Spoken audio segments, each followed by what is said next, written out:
Hello. So today I want to just record a little video and I'm wearing my Magic Johnson t-shirt. Just give you a bit of an insight into our photography and maybe some of the processes of what we do at Kingdom City. So there's probably about 40 or 50 different photo examples, and throughout that process, I want to present to you maybe what I'm thinking when I'm taking the photos. After that, it will give you maybe a better understanding of maybe some of the feedback that I give in some of our group chats and things. So the goal after this is to elevate the standard of our photography. So we're not just pointing our camera at random things, but what we're actually doing is recording history, capturing moments, and making sure that our message gets delivered to the right people, right? So let's begin. At the start, I want to just highlight that a lot of this is actually pre-written and already available in different SOPs and standards and guidelines that have already been written. All of this is on the pantry portal. So for example, where to stand in the auditorium. We've made little graphs and little charts and things where, it can indicate where the best angles to capture the photo. So a lot of our different preachers have a preference to how they want to be captured, and we want to make sure that we're honoring them and their requests. So, and often if everyone captures the same angles, then it looks more unified anyway. So this is just one example, but there's about 30 different guides that you can click through. So here, what I'm looking at is two different options for a photo, right? So we've got a young girl and then actually her father. So they're worship leading together. And what I'm doing is using a big telephoto lens, big 200mm lens, choosing my focus. And between these two, you can tell a different story, right? So, and I do a lot of that when I'm doing the photography. So I play with different angles, I move around, choose the best, place to stand, and that's called composition. So I want to compose the photo and then choose the focus, make sure that the lighting is correct. You'll notice that these two people are perfectly exposed. The light is just hitting them perfectly and you can see the detail in their face.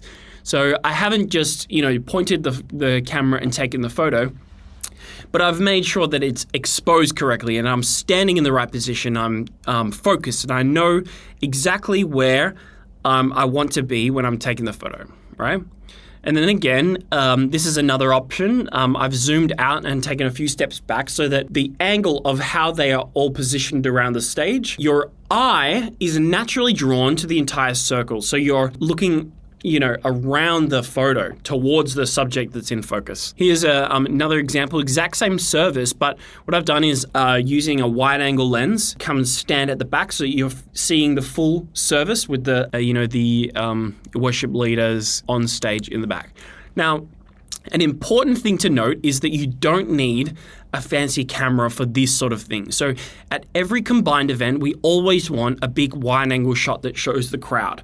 Now, you could just use a phone, and a lot of phones actually would be a higher, resolution maybe in a dark environment. I would and even if you want to borrow someone else's phone for this sort of thing, if you have, maybe a cheaper phone, you can borrow someone's phone and say, hey, can I just take a photo with your phone? I'll just send it to myself. And then, you could just borrow someone in the, a carrier or your lead pastor or someone might have a good phone. A wide angle photo like this is really, really useful for our global highlights. This is an example of a hired hall that we used for one of our campuses. Now, right behind this sign is actually a bin.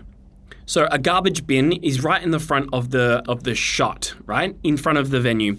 And if I wasn't to get down low and cover up that bin with the Kingdom City sign, then there would be a big trash bin right in the middle of the frame. Now, I'm thinking, what's the symbolism of a bin in front of the auditorium? It means, Kingdom City is trash, it's garbage, it presents like unclean, that sort of thing. So that's the sort of things that I'm thinking about whenever I'm capturing or composing a scene. So I'm always looking at how I can, use different elements or get into the right position to compose the frame in a way that, I can make it look the best. So I'm not going to be able to move the bin out of the way because it was actually sort of bolted into the ground.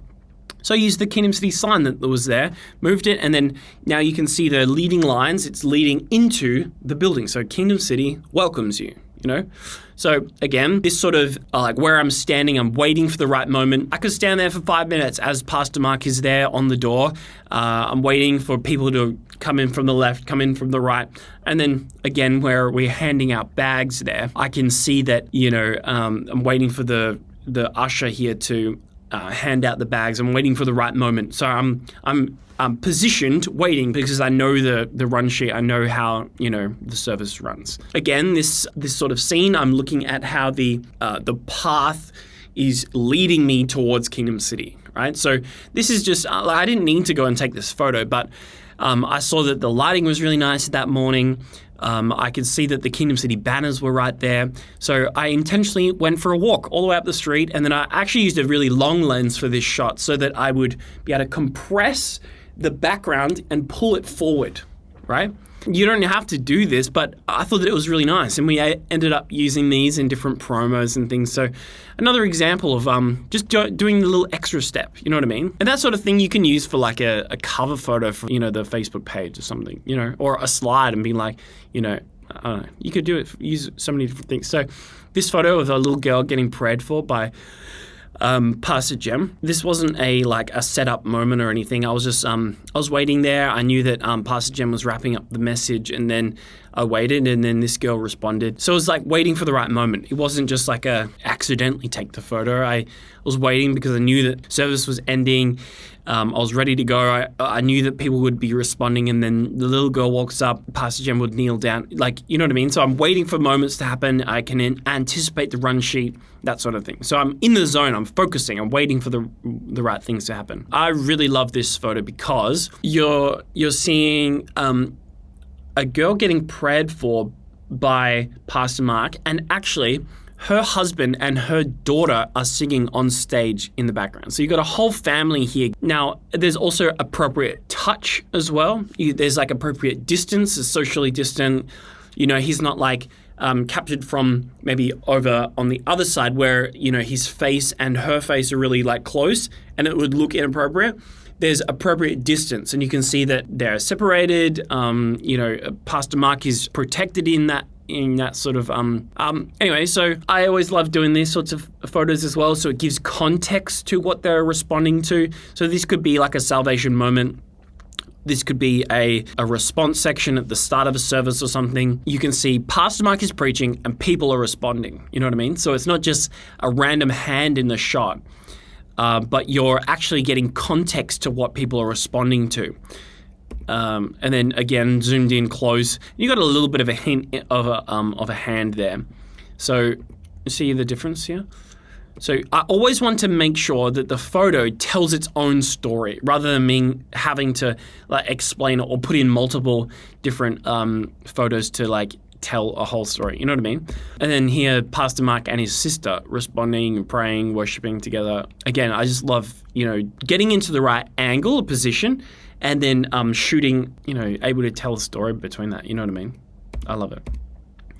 Here, Pastor Mark kneeling down. This one also brilliant in terms of the composition. So you've got vertical lines, but then also horizontal lines. You've got people responding, Pastor Mark kneeling, the juxtaposition between people standing and responding, and then Pastor Mark kneeling in worship. You've got dark on the side, light on this side, and they're clashing in this moment. I just love that. Really powerful image. You could easily, be in the wrong position and you wouldn't get this image. You would get maybe a messy background, people in the way, you know what I mean? But as I'm able to move around and compose the shot, make sure I get low so that I can get the stage. I'm moving around the auditorium to compose this image. I'm thinking about what's in the frame. Every element in this frame is intentional. Again, every element in this frame is intentional. See how this feels like home slide? I could easily just, center the image on Pastor Mark and then crop it, but it would actually say like home or like ho or something like that, right? But as I'm pulling the frame out and letting the stage and slides fill it up, I can see that feels like home, Pastor Mark. Pastor Mark feels like home. Kingdom City feels like home. The leader makes me feel like I'm home. You know what I mean? So I'm intentionally putting all these different elements into the scene so that I can communicate all this sort of stuff without having to explain it. People will have like this understanding when they see the images, it's like all subconscious. Okay, this one, again, Pastor Mark praying for people, but appropriate distance. So his head is up and he's not like praying into someone's ear or like into their face or something. I'm always waiting for the right moment. So I'll be there, posed, and I could wait a couple of minutes at a time or, 15 minutes waiting for the right moment. So I'm just there waiting. He might put his head down and be like praying. Come up maybe for a breath or speak in tongues or something. And then I'll be like, click, take the photo. And then he might put his hand down, his head down, and then continue praying. I'm waiting for the right moment. I'm testing different things. I'm waiting for him to move around. I'm taking a few steps back and forth to, construct the image. Again, appropriate touch, different lighting. This was during the daytime, really bright campus. I really love this. This communicates that your friends are supporting you. They're there with you. Kingdom City is a place to come and get prayer. There's also appropriate distancing. It's like a full hand. And then this is an example of what not to do, right? So you've got the pastor praying for a little kid, but his face is so close to the child, right? And then if I just take a few steps to the, right, then you've got appropriate distance. And you can actually see that his father, or the little kid's father, and then the pastor are there both supporting the little child, right? So inappropriate and appropriate. And then again here, you've got, his hand isn't even on the person and as he's praying. I really like that. That's nice. This is like COVID safe as well, All right, so I don't know if you can see in the background there, Pastor Mark is actually on stage and he's praying for people in this salvation moment. This is just a note to say, always be aware of your surroundings and that sort of thing. So I'm using a big zoom lens and I'm taking photos of Pastor Mark through this little gap. And then I could hear, right in front of me, and I'm actually like hidden in a little curtain here. I could hear the person was saying, "Come on, Dad, I'll pray for you," or they'll, talking to their father. And then I like put my camera down and I look right in front of me, and this man is leading his father, his 90-year-old dad, to the Lord right in the front. So then I put down my zoom lens, and then I'm actually at another camera. But what you could have done is maybe use your phone. So if you're holding a big zoom lens, then you could, pull out your phone and then take a photo of a wide-angle shot here. What I did was I just changed cameras, changed lenses, and then I was able to get these action photos of the man leading his father to the Lord. 90-year-old man give his heart to the Lord. Very, very special. Restoration in that. Again, this sort of photo is leading lines. So you can see that Pastor Mark is talking to a campus pastor there. Now, Pastor Mark, he doesn't go to every campus every week, right? So whenever he's there and interacting with someone, I know that these conversations will be important. I know that these sorts of conversations are pivotal as well. So what is he talking about? Is he talking about expanding the service, adding extra seats? Is he talking about how maybe this gentleman is going to step up in leadership and then end up taking over this campus? You know what I mean? So all these sort of conversations are really important. So I'm trying to make sure that I'm capturing those sorts of things and making sure that I'm getting into the right position where I can almost tell a story. I'm telling, with this image, I'm telling the auditorium is, maybe being talked about or restructured or that sort of thing. So the leading lines in this sort of thing are directing your vision to where Pastor Mark is. Again, leading lines. See, you've got seats on the left, seats on the right, and even just the way that the roof structure is, it's pointing right to the middle and your eyes are drawn right to the center there. And then again, you've got another pastor leading someone through the rain with an umbrella. So you've got that leading lines, and actually in that shot, that rain is fake. That's added later. So yeah, you don't need to do that sort of thing, but that's like a little added extra touch, because you actually can't see rain when you take photos like that. Anyway, so these are different photos from different campuses. Always make sure that I'm trying to take the same angle so I can use these in different reference photos for maybe global highlights, or maybe even in his book. The benefit of always getting the same sort of angle everywhere is that it looks the same. So there's always so much strength in global aspect of Kingdomcity. You don't want to have, your campus, standing out and making it like or special or creative or something, because there's nothing special or creative about that. You want the strength in the unity. You want the strength in the name. You know what I mean? So you want it to look like the other campuses. Okay, so here's maybe 4 or 5 different shots, and you can kind of see what I'm doing when I'm taking a photo. Boy responding at the altar, and then I'm playing with the height. See how this is me just standing up shooting like from my normal height, and I'm like 6'3" or something.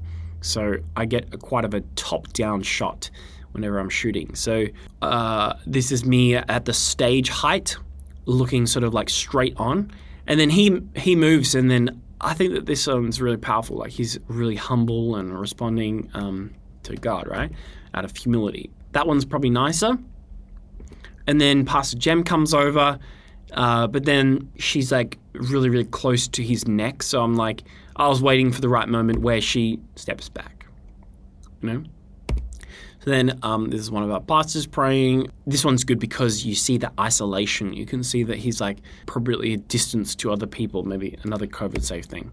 This photo actually, this wasn't taken with a fancy camera. This one is taken by someone's iPhone. This is a youth leader, their iPhone. And this is one of the best photos ever, right? Pastor Jem leaning down, hugging a little girl who's asking for prayer. Really powerful moment. But I was in the wrong position. I was maybe a bit too far back. I had the wrong lens on. But then the youth leader pulled out her phone. I was able to take this photo, and I missed the moment. But yeah, it's just a phone photo. This one is a great example of you telling a story without having to explain what she's doing, right? You've got the country's flag, New Zealand, behind the screen, right? So you don't have to say, today we were praying for New Zealand, because it's obvious the New Zealand flag is right there, right? Again, I'm trying to tell a story without having to explain. So then you've got a little bit of extra in there. You can see the people are praying in the foreground. So you've got foreground, senior pastor, flag.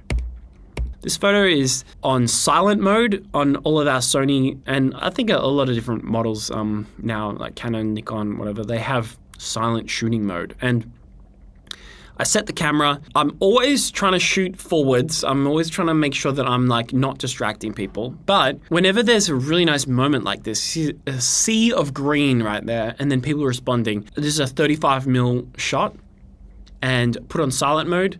I exposed it correctly, and then turned around, took the photo, and then instantly turned around, and then I like left it alone. So the whole thing happened in sort of like 10 seconds, right? So I'm shooting this way, I'm looking out on stage, someone's praying. Look around, because I'm aware of my surroundings. Look around, can see these people who are all responding around me. So silent mode, zoom out, correctly expose, take the photo, and then I'm back. And then I can easily move out of the way. So I really don't like seeing photos like this, because it tells me that you're like in people's faces, and you're like, in the way of people's encounter and that sort of thing. But this person, it was like a fraction of a second. It's like silent mode. Yeah, she probably doesn't even know to this day that photo was taken. But yeah, I always want to stay at the back of the auditorium or in the aisle, and stay out of people's way. But the odd photo shooting towards the audience or the congregation, you can do it if you get away with it. Great action shot. This person getting prayer. Again, like appropriate distancing. Pastor Jem's got a mask on. And then what we got? There's 2 different options of how you can get some behind the scenes photos. So you got a photo here of the camera, but then you got another photo here where you've got someone actually interacting with the camera, but you're telling different stories with these different images. So always trying to, make sure I'm looking at the meaning behind the image. These are different options of how you can create or reduce distance between different things. So this is all the composition sort of thing I'm talking about. So I'm actively thinking about where I'm standing and showing or not showing different elements in the scene. Some of these make it look like Pastor Mark is away from the crowd, separated, or actually closer and more involved in the scene. So always thinking about what's in the frame and what's not in the frame, right? These are always the photos that we need for global highlights, where, you know, maybe, or even an online sort of service, a pastor mark on screen or another pastor, and then you've got different options here. Now, shooting an LED screen is often difficult. You got to get the exposure right, and then you got to get the got to get the angles right. So here's a photo of an accident. I was actually going to the bathroom, and then I was walking down the hallway, and I saw this, right? Pastor Jem kneeling down, getting ready for her sermon. So here's that shot from the other angle. But I just thought that this was so powerful in her striking red blazer as well. And then, from the front angle, I purposely underexposed this image. So it's like really, really dark. But then the light coming through from the doorway is the perfect exposure. So yeah, there's technically really underexposed, but then when you look at it, it looks perfect, right? And that's kind of it. Yeah. Any questions? Thanks.